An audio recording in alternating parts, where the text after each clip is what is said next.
Обещах ви да ви помогна да намерите своя whistle регистър и съответно да се опитаме да го развием.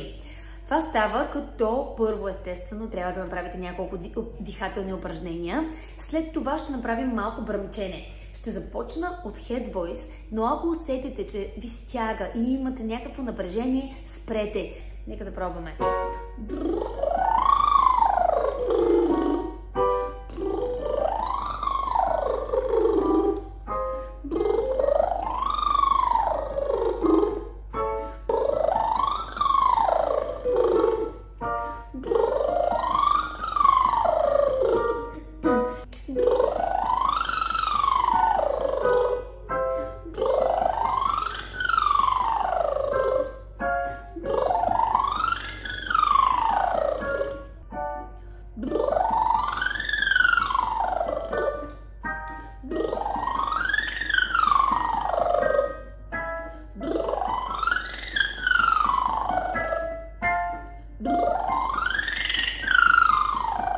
Това вече долу на четвърта октава.